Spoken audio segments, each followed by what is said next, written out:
তাহলে প্রথমে দেখো এই বিটিএর যে টেস্ট পেপারে তোমার ম্যাপ পয়েন্টিংগুলো দেওয়া আছে। দেখো পর্বত পর্বত শৃঙ্গ 2025 সালে মাধ্যমিক পরীক্ষার জন্য 1 নম্বর লিখেছি। দেখো শিবালিক পর্বত তোমরা ম্যাপ পয়েন্টে কী করবে, শিবালিক পর্বত কোন জায়গায় দেখাবে। শিবালিক পর্বত দেখানোর জন্য তোমরা এইখানটা ধরবে, এইখানটা এই বরাবর আর এইখানটা অংশটা, ঠিক আছে। এই ধারা বরাবর তুমি আস্তে আস্তে এই জায়গাটা মোটা করে দিচ্ছ। আমি দুবার বলি দিচ্ছি, তাহলে এই অংশটা হয়ে এইটা হয়ে গেল, যা এখানটা হয়ে গেল। তারপরে তোমরা আবার এই বরাবর এইখান থেকে ধারা বরাবর আস্তে আস্তে এই জায়গাটা করে দেবে। এই জায়গাটা তোমরা করে দিচ্ছ, এই জায়গাটা। তাহলে এই গোটাটা তোমার, তাহলে এইখান থেকে তোমার 1 নম্বর আমি কি দেখলাম, শিবালিক পর্বতশ্রেণী। এইটা হয়ে গেল শিবালিক পর্বতশ্রেণী, গোটাটা শিবালিক পর্বত। এই গোটাটা তোমাকে দেখাতে হবে ম্যাপেতে, গোটাটা শিবালিক পর্বতশ্রেণী। এই অংশটা এবং এই অংশটা গোটাটা তোমাকে দেখাতে হবে শিবালিক পর্বতশ্রেণী।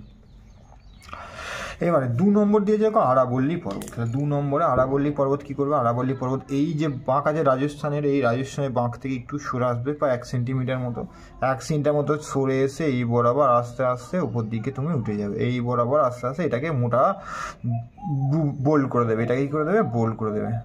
বোল্ড করলেই তোমার আরাবল্লী পর্বত হয়ে গেল। তাহলে এটা হচ্ছে 2 নম্বর। 2 নম্বরে আমি কি দেখালাম, 2 নম্বরে আমি দেখালাম আরাবল্লী পর্বত। আরাবল্লী পর্বতটা আমি আর লিখলাম না, ঠিক আছে। তাহলে উপরেরটা পেলাম আমি শিবালিক, গোটাটা এখানে শিবালিক পর্বত গোটাটা লিখবে।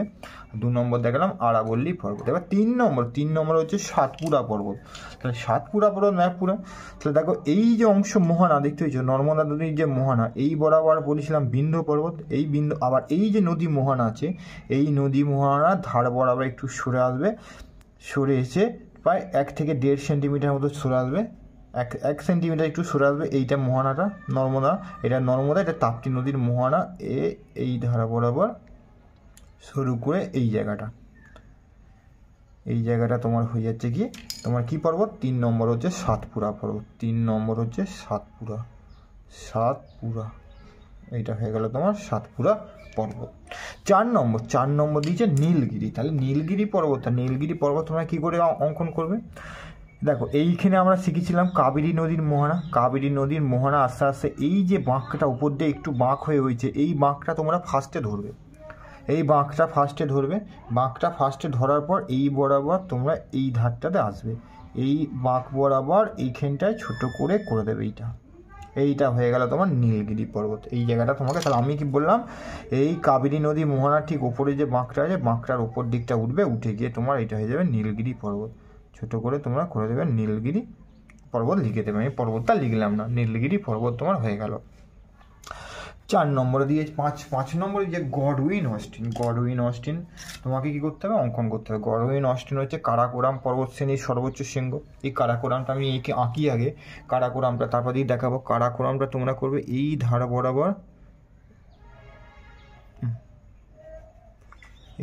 বরাবর, তোমাকে এটা হচ্ছে কারাকোরাম পর্বতশ্রেণী, এবার কারাকোরামের সর্বোচ্চ, এটা কারাকোরাম পর্বতশ্রেণী, এটা তোমার হচ্ছে তোমার পয়েন্ট দেওয়া নেই, কারাকোরাম লিখলাম। কারাকোরাম পর্বতশ্রেণী। কারাকোরামের সর্বোচ্চ শৃঙ্গ হচ্ছে গডউইন অস্টিন বা K2। কারাকোরামের সর্বোচ্চ শৃঙ্গ গডউইন অস্টিন বা K2 তোমরা করবে একদম। এই যে বাঁকটা নেমে যাচ্ছে এখানটা, ঠিক তো, এই ঠিক পাশটাতে এই জায়গাটা তোমরা করবে, এইখানটা তুমি করে দেবে। এটা হচ্ছে গডউইন অস্টিন। এটা তোমার কি দেখালাম, এই যে পিক চিহ্ন, এটা গডউইন অস্টিন।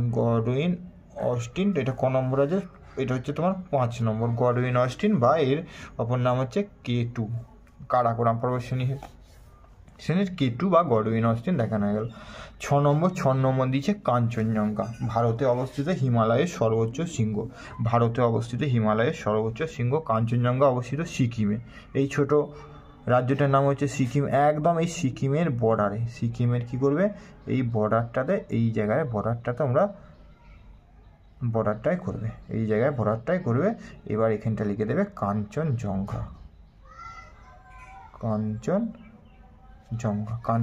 এটা ক নম্বর, এটা 7 নম্বর। জ নম্বর দেওয়া আছে, 7 নম্বর তোমরা দিয়ে দেবে। তাহলে এই বিটিএস টেস্ট পেপারে দেখবে তোমার 1000 যে 73 পেজে আছে, সে 2025 সালে পরীক্ষা যেগুলো আসবে সম্ভবত, সেখান থেকে পর্বত শৃঙ্গগুলো।